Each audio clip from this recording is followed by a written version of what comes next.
that you all are here and we have figured out the technical difficulties of everything. Um, I welcome you to a Tuesday Tea Talk. My name is Nikki. I'm your nutritional gardener, and I help you grow your health from the ground up by teaching you how to grow nutrient-dense food and balance the pillars of wellness. So tonight, let's see, I have a comment. Oh, it's from Jen. National Tea Day too. Ah, that's a wonderful. That's the greatest day ever. So anyway, Dude, score. what's that? Oh, I said score. I know, right? All right, we're Hmm. going to do something a little bit different, which we have been doing something different all night long. But I have Miss Kayla Moreau. She is a heart worker, super beautiful soul she is, and she is going to be here talking tonight about compost, which is kind of crazy. But yes, talking about the messy stuff, the scraps, the stuff that usually gets thrown away. But if you're a gardener like me, you know nothing goes to waste. So those things that are breaking down and looks like they're going to waste, they're actually transforming. And honestly, our life will work the exact same way. So we're going to have real conversation about um, looking at the hard things in life, the heavy things, and we're going to lay them down. We're going to have a little faith and a whole lot of trust, and we are going to watch them turn into something amazing. So if that feels like you and you things are a little heavy or things are going to waste, you're in the right place because Kayla is going to inspire us with some Tuesday chat. Oh, shucks. What a nice little introduction. Uh, so this concept I really enjoy. I love the idea. You talk a lot about getting your hands dirty, right? And getting down in the dirt. And I mean, I'm one of those where even getting on the ground and just smelling the dirt like it's and I don't know exactly the exact pheromones. I haven't gone down that one, but I know that there's actually certain endorphins that are released when you smell dirt, even when you smell like manure, and that sounds funny, but I'm mentioning that specifically because like it's like, oh, what is that? It will do things in your brain where it releases positive chemicals, chemicals That's that like haven't been released pica. in a while. What's You're that, Like Jen? sorry to interrupt. Sorry to interrupt, Kayla. You're pregnant, but that's like almost like a form of pica. So be careful. You're pregnant. I mean, pregnant women crave soil, dirt. Mm. oh, I love you. I crave the smell of dirt all the time. All the time, anytime. I love the smell of dirt. I will go smell my plants when I stick my fingers in there to see how how dry they are. Like, it's nice, and you can also tell about the soil that way. You can tell if it smells moldy, you can tell Yeah. if it smells funky. So all of those things, that's actually like kind of two subjects. Maybe we'll get into repotting another time. Okay. Hey, there's our Write next that one. write that I'll write down. that Write down. that down. Yes. Because I have a whole ego dissolution that I do with people, and that's a lot of letting go and replanting. It's a lot of times the imagery that we go through. So the idea is getting this dirty, right? Dirty. I want you to just think that word for a minute, feel it. Dirty, right? That can make people feel a lot of different ways. Just that word, okay? Some people weren't even allowed to like get dirty as kids. Some kids like they thrived being dirty, little kids. So that right there is something that people can take for their own little nugget is like, how do you feel about the concept of dirty when you hear that? You're dirty. Are you just like, yeah, I earned it, right? This is good dirt. God made dirt. Dirt won't hurt. Like, That's is right. that how you feel when you get dirty? Or when you're dirty, do you feel shameful, right? Do you feel guilt? Do you feel dirty and icky, right? Because it's the same state physically, the different state mentally. You've got dirt all over you, essentially, either way. We all do. We've all got dirt. Now, neurologically, there's a lot of different chemicals, whether it's lymphatic drainage, whether it's cerebral spinal fluid and cranial activation. Okay. I want everyone to test how stressed their noggin is and put their hand on their head and give it a little squish. I want you to see if you can move. Do it, Nikki. Do it right now. Oh Yep. man. Okay. Yeah, my whole Find head. find like a 2-inch square of skin and see if you can like actually like squish it together. Right? Feel how stiff your stuff is or how loose it is. Right? That's the importance of sacral cranial or craniosacral massage. Um, Activating the cerebral spinal fluid. Okay. And then it goes all around your brain, so it helps your brain pulse and breathe and fluctuate and think. And then it also works like a hydraulic pump up and down your back. But it needs to be working like a hydraulic pump, like it'll get stuck. And that's where you need to like move your body, stretch, do breath work, whatever you need to do, like holding and then exhaling all the way and squeezing your body. That's kind of like a like a plunger, right? Doing certain things like that. So activating those things, you allow debris to be released in lymphatic drainage. We build up with all this crud inside of us. And when it builds up, it's unhealthy. And so we need to release it, right? So Yeah. it's a natural process, right? It's a literal natural process in the body where, especially in like um, emotional energy work with people, if you have like sexual trauma or womb trauma or solar plexus, like belief in yourself trauma, that's going to be very much gut oriented and you're going to be having a lot of bowel things. If you can't digest what's happening, you're not going to be digesting what's happening. Okay, you're going to be emotionally stagnant. And that's essentially the issue, right? You don't want to have stagnant things. You don't want your house to be stagnant. You don't want your kitchen when things rot. That's where we get to the compost. When things are stagnant, it's time to let go. It's Yep. time to get it out. It's time to make room in the fridge for new things. It's time to clear out the garbage, make it smell better. It's time to clear out things in the body to make room for flow. It's clearing out the things in the mind to make room for new things in the mind, right? But you have to, you have to have crap to clear, I right? think We all you're have right to with that. admit that. We all hate that we have it, but it's like it's part of nature. And if you just address it like I've got crap to clear, makes the crap a lot easier to clear, right? Addressing it and just being like, no, it's because you know what? Good lymphatic drainage, good somatic work, that's where it's good shit. It's like, oh man, getting this shit out Yeah. is so good for me, right? Even when you are doing like inversion and your nose starts sweating, it's like plugged mucuses is also a sign of nervous system dysfunction or emotional dysregulation. It's a whole thing about stagnant C, which is why all stagnant C. Thank you. I didn't know why I paused there. That's why. It's all about how the water stops flowing. That's my whole science is all of your emotions or energetic motions within your inner ocean, right? And so same thing, just like the ocean, just like the rivers, all of this is carrying out debris. It's getting rid of all this stuff.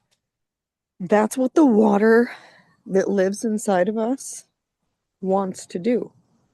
It wants to carry this crap away. Okay? The living water that is outside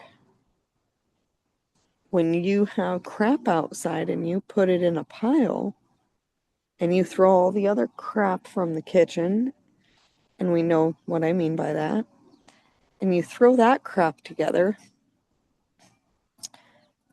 that crap starts to turn into good stuff too. But then there's a funny thing about that, because if you just leave the crap out there, it'll start to rot. Isn't that so Okay. funny? If Mhm. you just leave your crap all over. Mhm. But if you cover it, right, and you put it in the darkness, you take away all the light, right, you enter a grave space, right? And that space is a sacred space, because what happens down in that soil, while it's dark and safe to that environment, okay? Because things that are safe in the dark aren't always safe in the light. Doesn't always mean they're bad, just like things about us, right? That's shadow work. Just because they're a little, oh, what are you doing in there, right?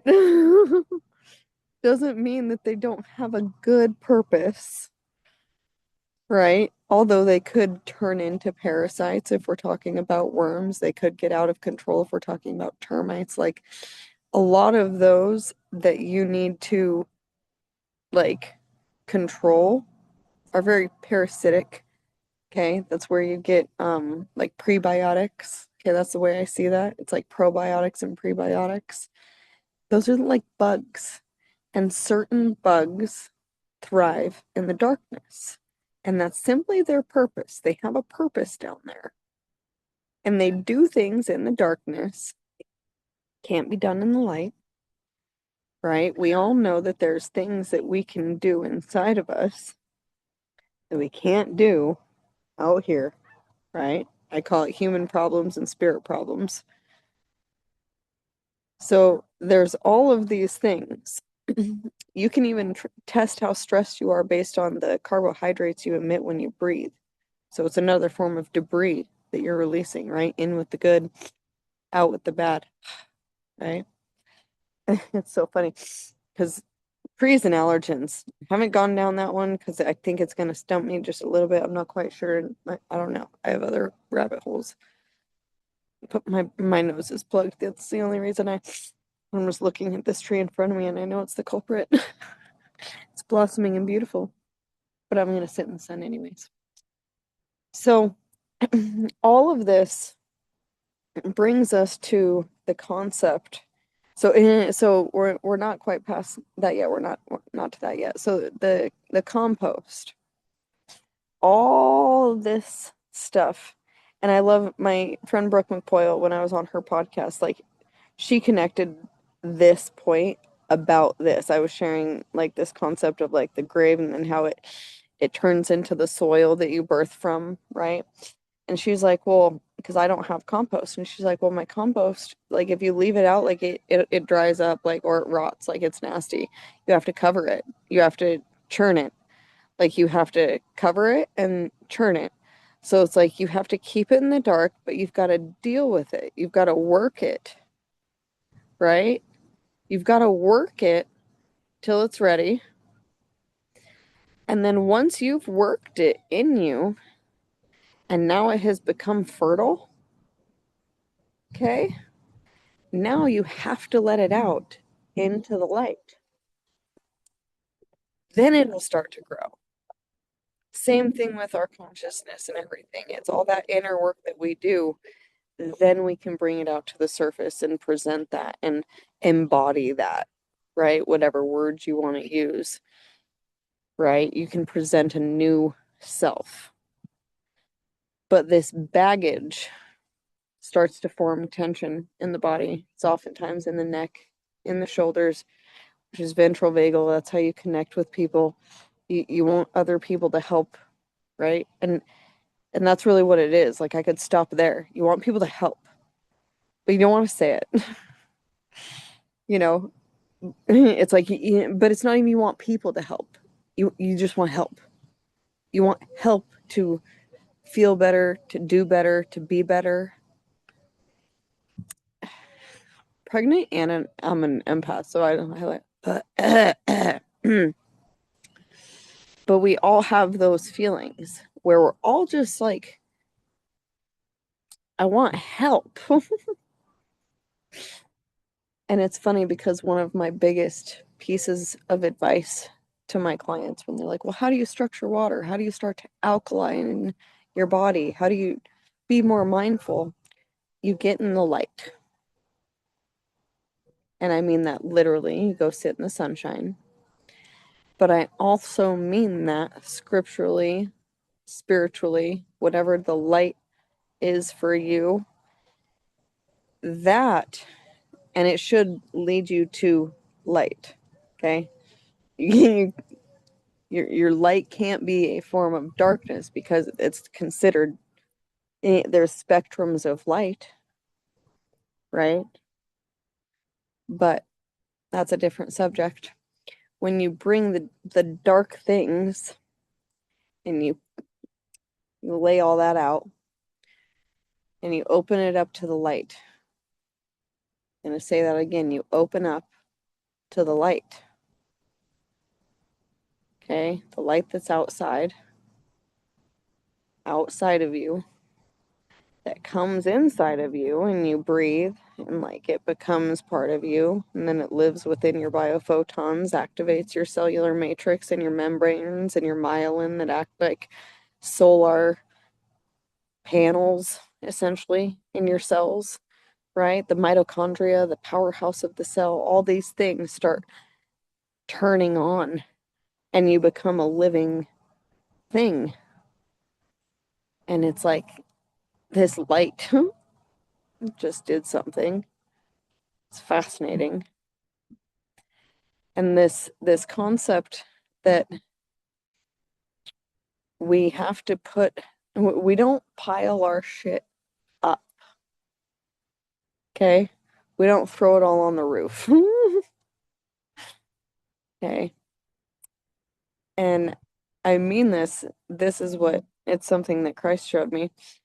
So we don't put our burdens on his shoulders. Okay? We shoulder burdens, but anytime it's mentioned, it's you lay your burdens down at the feet. You lay them down. You put it down. And that's gravitational, right? It's weight. It's literally the weight you've been carrying. It's what matters. It's that thing that has matter and mattered so much. And you lay that weight down. And so you feel that. Oh, wait, my husband's trying to call me. I wonder why. That must be something. I don't know why. Hold on.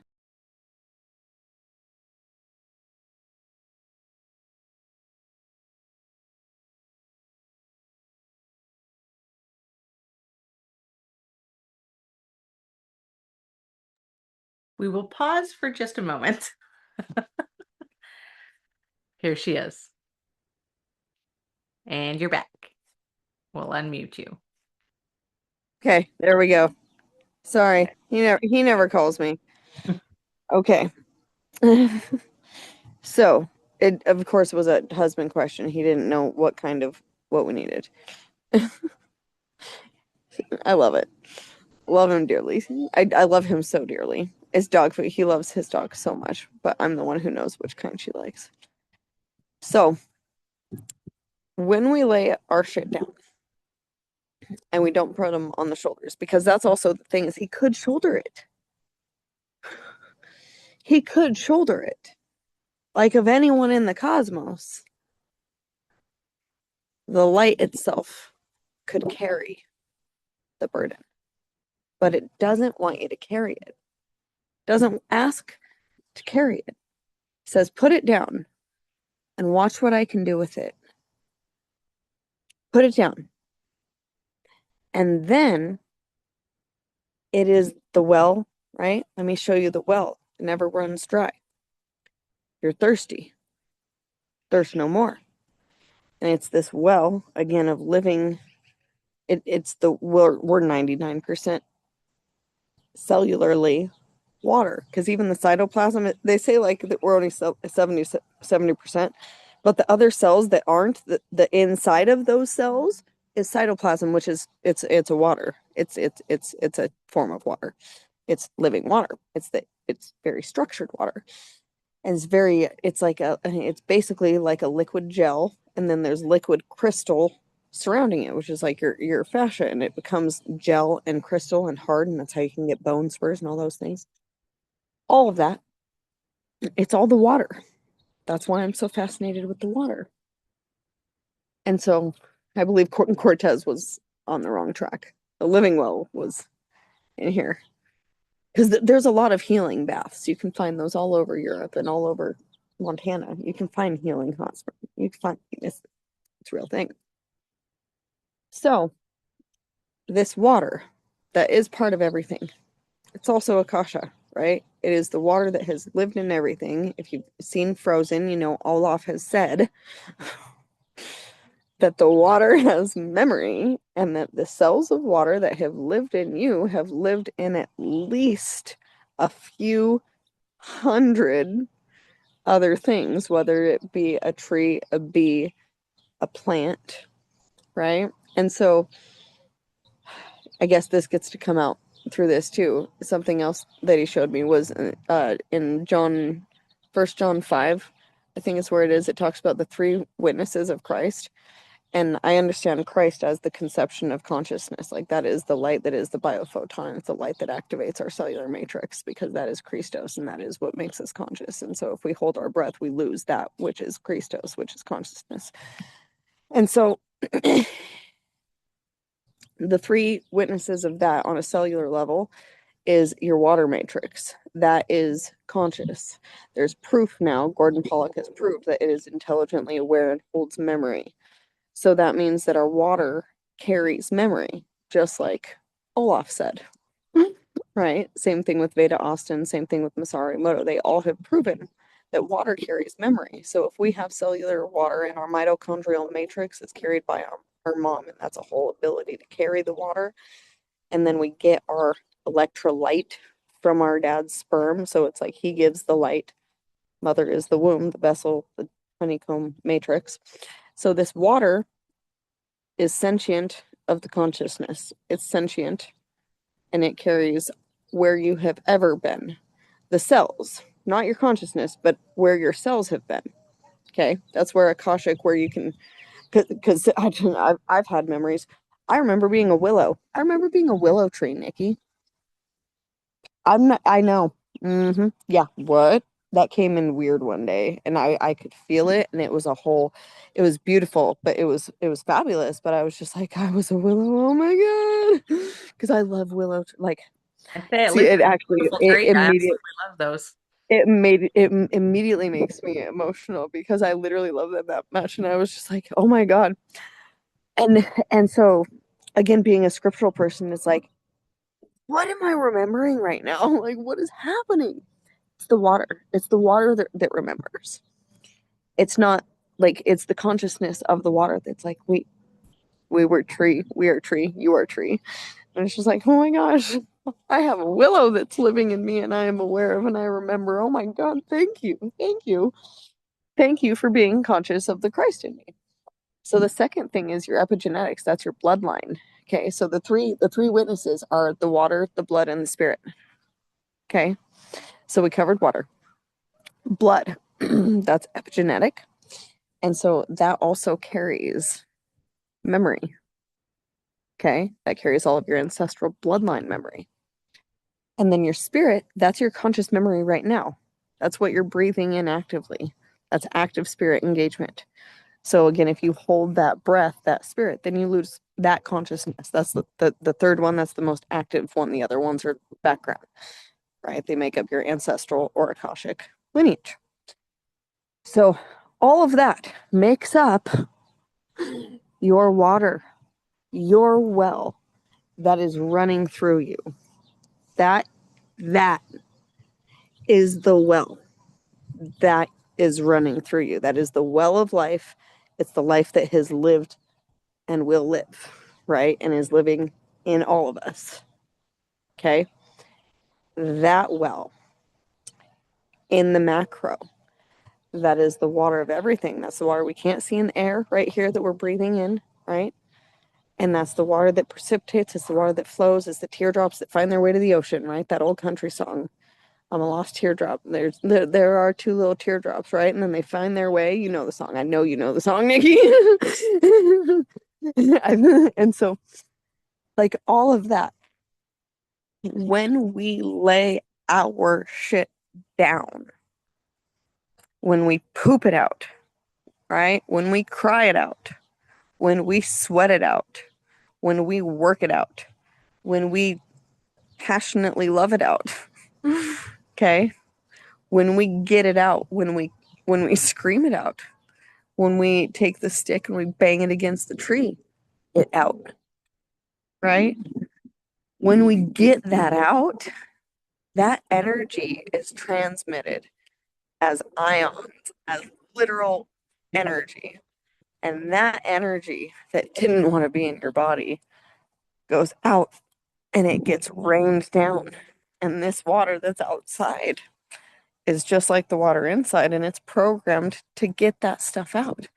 And it's going to rain down on all that stuff that you gave it, all your compost, all your dog stuff, all your kitchen stuff, all your stuff.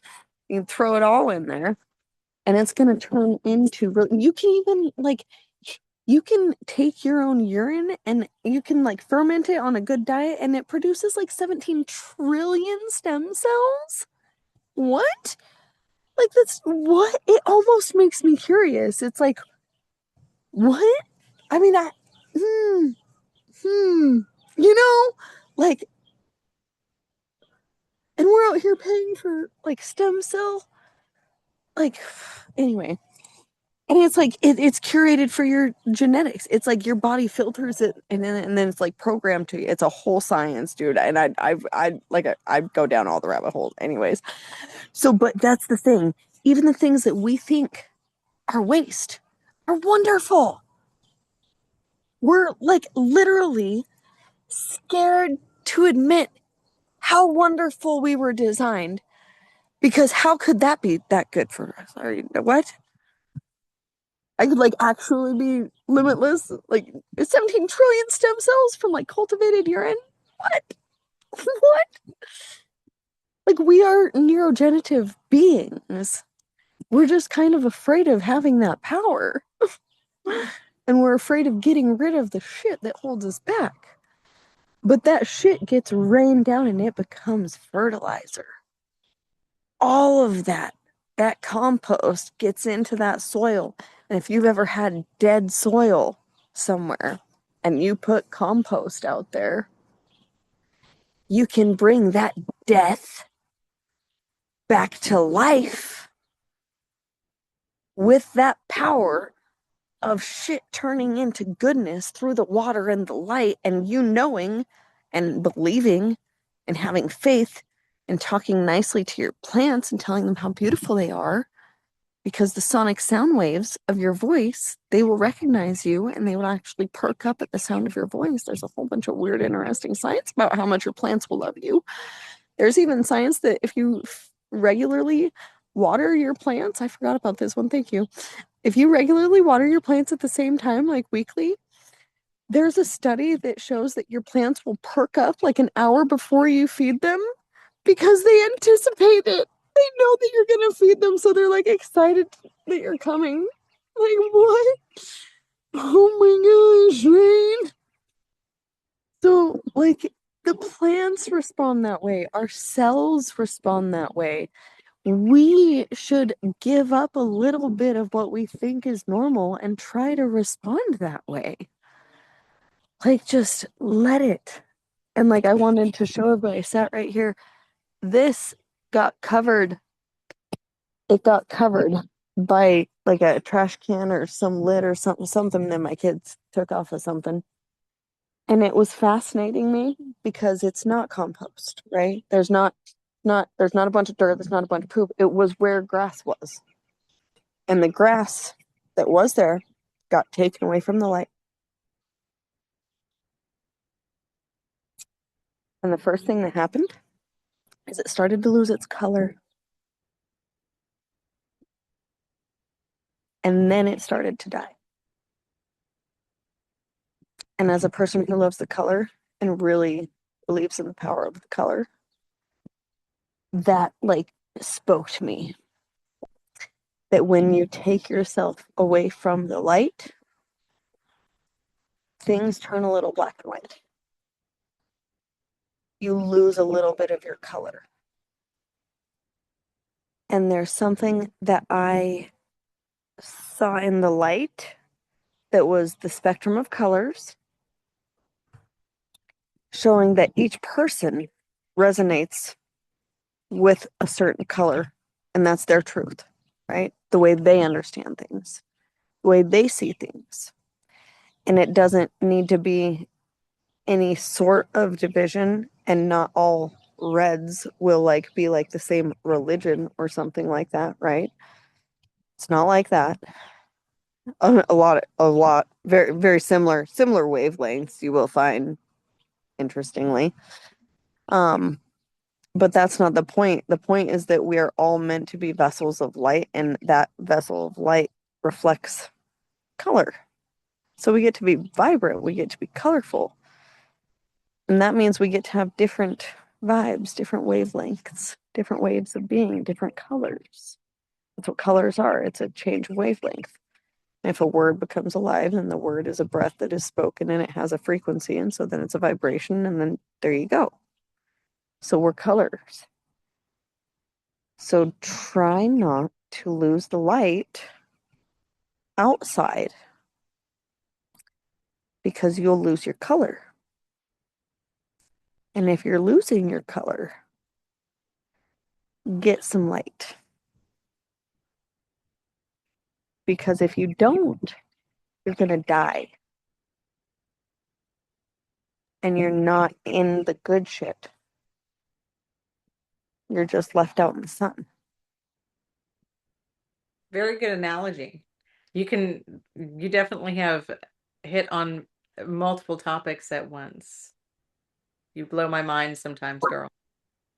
I blow Blow. minds and open hearts. Yeah, But that's what I have. That's what I have. That's what I have to share. that's amazing. I think that's all we have. Yeah.